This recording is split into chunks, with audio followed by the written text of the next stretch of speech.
আসসালামু আলাইকুম। সংবাদে আপনাদের সবাইকে স্বাগত জানাচ্ছি। আমি ফিরোজ তোহা। শুরুতেই সংবাদ শিরোনাম। পুরোদমে ইরান ইসরায়েল ভয়াবহ যুদ্ধ চলছে হামলা পাল্টা হামলা। আর এরই মাঝে আমাদের হাতে এসে পৌঁছেছে এই যুদ্ধের সর্বশেষ গুরুত্বপূর্ণ সবথেকে তাজা আপডেট সংবাদ আপনাদের জানিয়ে দিব। প্রথমেই জানাবো মার্কিন যুক্তরাষ্ট্রের উপর যে বার্তা দিলেন খামেনি।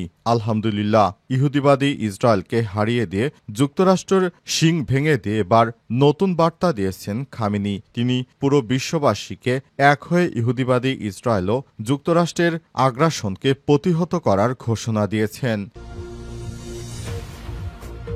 এরপর জানাবো মানবিক সহায়তা নিতে আসা মানুষের উপরও ইহুদিবাদী ইসরায়েলি বাহিনীর বর্বর হামলা, প্রাণ গেল নতুন করে ৮০ জন ফিলিস্তিনির। ফিলিস্তিনের গাজায় প্রতিদিনই বাড়ছে স্বজন হারানোর কান্না, বাড়ছে শিশুদের আত্মনাদ। খাদ্য ও মানবিক সহায়তা নিতে আসা মানুষের উপর চালানো হচ্ছে গুলি। ইসরায়েলি এমন বর্বর হামলায় গত ২৪ ঘন্টা আর ৮০ জন নিরীহ ফিলিস্তিনি প্রাণ হারিয়েছেন, আহত হয়েছে প্রায় ৪০০ জন। আল জাজিরার প্রতিবেদনে বিষয়টি নিশ্চিত করা হয়েছে।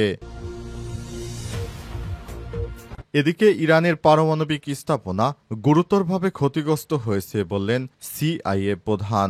যুক্তরাষ্ট্রের কেন্দ্রীয় গোয়েন্দা সংস্থা সিআইএ প্রধান জন র্যাডক্লিফ বলেছেন, যুক্তরাষ্ট্রের হামলায় ইরানের পারমাণবিক স্থাপনাগুলো গুরুতরভাবে ক্ষতিগ্রস্ত হয়েছে। হামলায় কয়েক বছর পিছিয়ে গেছে ইরানের পারমাণবিক কর্মসূচি। আজ বিবিসির এক প্রতিবেদনে এই বিষয়টি নিশ্চিত করা হয়েছে।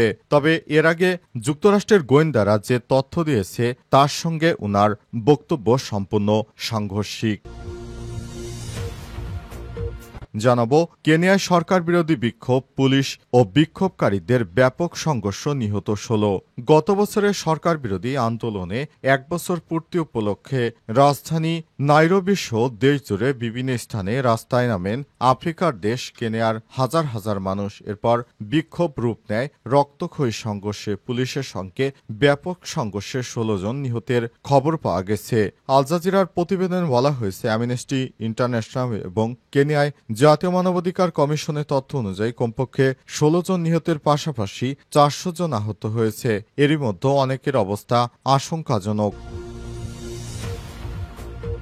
এবং সর্বশেষ জানাবো বিএনপির অফিসে চিরকুট, আওয়ামী লীগ ক্ষমতা পেলে বিএনপির দশা ফিলিস্তিনিদের মতো হবে। এবার বিএনপিকে সরাসরি হুমকি দিয়েছে আওয়ামী লীগ। তারা জানিয়েছে, আওয়ামী লীগ ক্ষমতা পেলে বিএনপির দশা তারা ফিলিস্তিনিদের মতো করে ছাড়বে। প্রিয় দর্শক, এতক্ষণ শুনছিলেন সংবাদ শিরোনাম, এবারে বিস্তারিত। তবে তার আগে বন্ধুরা অনুরোধ থাকবে এই সংবাদটিতে একটি লাইক দিন। এই চ্যানেলে আপনি নতুন হয়ে থাকলে আমাদের সংবাদটি দেখতে দেখতে চ্যানেলটি সাবস্ক্রাইব করে রাখুন। কমেন্ট করে বন্ধুরা আপনার মূল্যবান মতামত জানিয়ে দিন আপনি বিশ্বের কোন দেশ থেকে বা বাংলাদেশের কোন স্থান থেকে আমাদের সংবাদটি দেখছেন এবং শুনছেন। আর বন্ধুরা, ইরান ইসরায়েল যুদ্ধে আপনি কোন দেশকে সমর্থন করেন কমেন্ট করে জানিয়ে দিন। সংবাদটি আপনার সোশ্যাল মিডিয়া ফেসবুকে শেয়ার করে দিন, যাতে করে বন্ধুরা আমাদের এই পরবর্তী লেটেস্ট আপডেট সংবাদগুলো সবাই জানতে পারে। এবারে বিস্তারিত। যুক্তরাষ্ট্রকে যে বার্তা দিলেন খামেনি। তেল আবিব এবং ইরান সংঘাতের মধ্যে ইরানের পারমাণবিক স্থাপনায় হামলা চালিয়েছে মার্কিন যুক্তরাষ্ট্র। মার্কিন প্রেসিডেন্ট ডোনাল্ড ট্রাম্প নিজেই এই কথা ঘোষণা দিয়েছেন। তিনি ঘোষণা দিয়েছেন তার দেশ ইরানে ৩টি পারমাণবিক স্থাপনায় ব্যাপক হামলা চালিয়ে ধ্বংস করে দিয়েছে। অবশেষে সেগুলো সম্পর্কে ইরানও স্বীকার করেছে। এই হামলার পর যুক্তরাষ্ট্রকে ফের হুঁশিয়ারি দিয়েছেন ইরানের সর্বোচ্চ ধর্মীয় নেতা আয়াতুল্লাহ আলী খামেনি। তার টেলিগ্রাম অ্যাকাউন্টে আজ টেলিভিশনে দেওয়া তার বক্তব্যে আবারও শেয়ার করা হয়েছে, যেখানে তিনি বলেছেন, যুক্তরাষ্ট্র যদি ইরান ইসরায়েল সংঘাতে আবার ভবিষ্যতে কখনো জড়ানোর চেষ্টা করে তাহলে তা হবে তা যুক্তরাষ্ট্রের জন্য অত্যন্ত ক্ষতিকর। তিনি বলেছেন, এবার আমরা দেখিয়ে দিয়েছি ইরান কি পারে। ইরান কিভাবে যুক্তরাষ্ট্রকে নাকানি চোপানি খাইছে। পশ্চিমাদের সমস্ত শিং গুড়িয়ে দিয়েছে ইরানের একটি ক্ষেপণাস্ত্র হামলায় দখলদার ইসরায়েলি বাহিনীর সমস্ত স্থাপনা ধ্বংস হয়ে গেছে। ওই ভিডিও বার্তায় খামেনি বলেছেন, যুক্তরাষ্ট্র ক্ষেপণাস্ত্র যে ক্ষতির মুখে পড়বে তা ইরানের যে কোনো ক্ষতির চেয়ে বহুগুণ বেশি হবে। এদিকে ইরানের পক্ষ থেকে জানানো হয়েছে ফোর্দার একটি অংশে হামলা হয়েছে। ইরানের আধা সরকারি বার্তা সংস্থা তাসনিমের খবরে বলা হয়েছে, কোম প্রদেশের একজন কর্মকর্তা জানিয়েছেন যে ফোর্দ পারমাণবিক স্থাপনার একটি অংশে বিমান হামলা হয়েছে। কোমের প্রাদেশিক দুর্যোগ ব্যবস্থাপনা সদর দপ্তরের মুখপাত্র মোর্তেজা হেইদারিকে উদ্ধৃত করে প্রতিবেদনে বলা হয়েছে, কয়েক ঘন্টা আগে শত্রুর লক্ষ্যবস্তু শনাক্ত করে কোমের আকাশ প্রতিরক্ষা ব্যবস্থা সক্রিয় হওয়ার পর ফোর্দ পারমাণবিক স্থাপনার একটি অংশ শত্রু বিমান হামলার শিকার হয়। ইরানের সরকারি মিডিয়া থেকে জানানো হয়েছে যে আমরা যে ধরনের সমস্যার মধ্যে পড়েছি সবকিছু আমরা ঠিক করে ফেলব খুব দ্রুতই। তবে যুক্তরাষ্ট্র ভবিষ্যতে আবার যদি পশ্চিমাদের জোটকে নিয়ে ইরানে হামলা চালানোর চেষ্টা করে তাহলে তা হবে অত্যন্ত ভয়াবহ। মানবিক সহায়তা নিতে আসা মানুষের উপরও ইসরায়েলের বর্বরতা, প্রাণ গেল আরও ৮০ জন নিরীহ ফিলিস্তিনির। ফিলিস্তিনের গাজায় প্রতিদিনই বাড়ছে স্বজন হারানোর কান্না, বাড়ছে শিশুদের আর্তনাদ। খাদ্য, মানবিক সহায়তা নিতে আসা মানুষের উপরও চালানো হচ্ছে গুলি। ইসরায়েলি এমন বর্বর হামলায় গত ২৪ ঘন্টায় আরও ৮০ জন ফিলিস্তিনি প্রাণ হারিয়েছে, আহত হয়েছে প্রায় ৪০০ জন। আজ কাতার ভিত্তিক সংবাদ মাধ্যম আল জাজিরা সংবাদে এক প্রতিবেদনে এই তথ্য নিশ্চিত করা হয়েছে। নিহতরা খাদ্য ও মানবিক সহায়তা নিতে গিয়েছিলেন বলে জানিয়েছে স্থানীয় হাসপাতাল ও চিকিৎসা সূত্র। অন্যদিকে অধিকৃত পশ্চিম তীরের উত্তর পূর্বাঞ্চলে রামাল্লায় কাফর মালেক এলাকায় ইহুদি বসতি স্থাপনকারীদের হামলায় অন্তত ৩ ফিলিস্তিনি নিহত হয়েছে, আহত হয়েছে কয়েকজন। ২০২৩ সালের ৭ অক্টোবর ইসরায়েলে হামলা চালায় হামাস। হামলায় ১,১৩৯ জন নিহত হয়। সেদিন ২ শতাধিক ব্যক্তিকে জিম্মি করে গাজায় নিয়ে যায় হামাসের যোদ্ধারা। জবাবে ২০২৩ সালের ৭ অক্টোবর থেকে গাজায় নির্বিচারে হামলা শুরু করে ইসরায়েল। ১.৫ বছরের বেশি সময় ধরে গাজায় ইসরায়েলি হামলায় অন্তত ৫৬,১৫৬ জন মানুষ নিহত হয়েছে। নিহত ব্যক্তিদের বেশিরভাগই নারী, শিশু।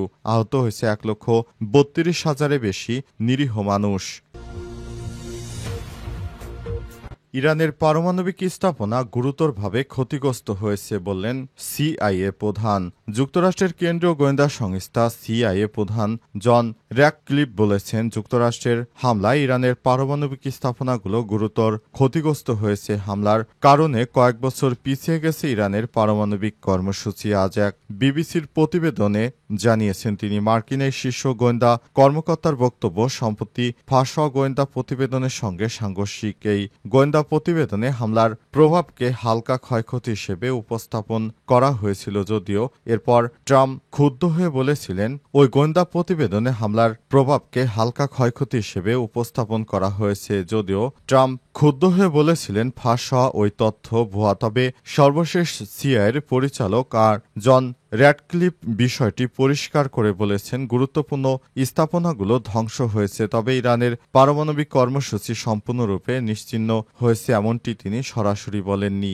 র্যাটক্লিফের বিবৃতিতে বলা হয়েছে, সিআইএর কাছে ঐতিহাসিকভাবে নির্ভরযোগ্য উৎস বা পদ্ধতির নতুন গোয়েন্দা তথ্য রয়েছে যা বলছে ইরানের বেশ কয়েকটি গুরুত্বপূর্ণ পারমাণবিক স্থাপনা ধ্বংস হয়েছে এবং সেগুলো পুনর্নির্মাণ করতে কয়েক বছর সময় লেগে যাবে। পেন্টাগনের একটি গোয়েন্দা সংস্থার প্রাথমিক মূল্যায়ন ফাঁস হওয়ার পরদিন এই বক্তব্য দেন সিআইএ প্রধান। ফাঁস হওয়া প্রতিবেদনে বলা হয়েছিল, যুক্তরাষ্ট্রের বোমা হামলার পরও ইরানের পারমাণবিক কর্মসূচির মূল উপাদানগুলো অক্ষত রয়েছে। এর পরিপ্রেক্ষিতে ট্রাম্প সামাজিক যোগাযোগ মাধ্যমে বলেছেন এগুলো সম্পূর্ণ ভুয়া, কারণ যুক্তরাষ্ট্রের হামলার পর ইরানের সমস্ত স্থাপনাই একদম ধ্বংস হয়ে গেছে। ট্রাম্পের এই বক্তব্যই অবশেষে প্রমাণ হল সঠিকতা।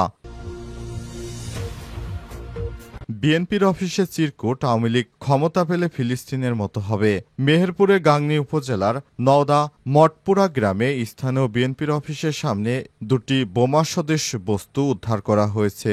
সেখানে পড়েছিল আওয়ামী লীগের নামে হুমকি সম্বলিত একটি চিরকুট। আজ পুলিশের একটি দল বোমা সদৃশ বস্তু ও চিরকুট উদ্ধার করেছে। স্থানীয় এবং পুলিশ সূত্র থেকে জানা গেছে, নওদা মঠমুড়া গ্রামের স্থানীয় বিএনপির অফিস রয়েছে। রাতে অফিস বন্ধ করে নেতাকর্মী নেতাকর্মীরা বাড়ি চলে যান। সকালে অফিসের সামনে স্কচ টেপ দিয়ে মোড়ানো বোমা সদৃশ বস্তু দুটি দেখে স্থানীয়রা পুলিশকে খবর দেয়। বোমা সদৃশ বস্তুর পাশে পাওয়া যায় হাতে লেখা একটি চিরকুট। তাতে লেখা ছিল আওয়ামী লীগের এক অজ্ঞাত কর্মীর বরাত দিয়ে লেখা রয়েছে, শেখ হাসিনা পালিয়ে গেলেও তারা জায়গায় রয়েছে, ভবিষ্যতে ক্ষমতা ফেলে ফিলিস্তিনের মতো হবে।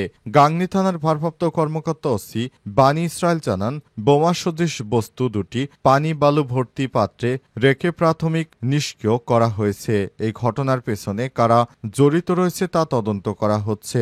ধারণা করা হচ্ছে নিষিদ্ধ সংগঠন ছাত্রলীগ বা আওয়ামী লীগের নেতাকর্মীরা এর সঙ্গে জড়িত, কারণ তারাই বিভিন্ন হুমকি ধামকি দিয়ে থাকেন। এসব হুমকি ধামকিতে কোনো কিছুতে আর ভয় পায় না সাধারণ বিএনপির নেতাকর্মীরা বলে জানান বিএনপির নেতারা। তারা বলেন, আমরা আওয়ামী লীগকে ভয় পাই না, আওয়ামী লীগ থাকতেই আমাদের কোনো ঝামেলা করতে পারেনি, আর এখন তো আওয়ামী লীগ নেই, তাদের এই ধরনের হুমকি ধামকি আমরা কখনোই ভয় পাই না।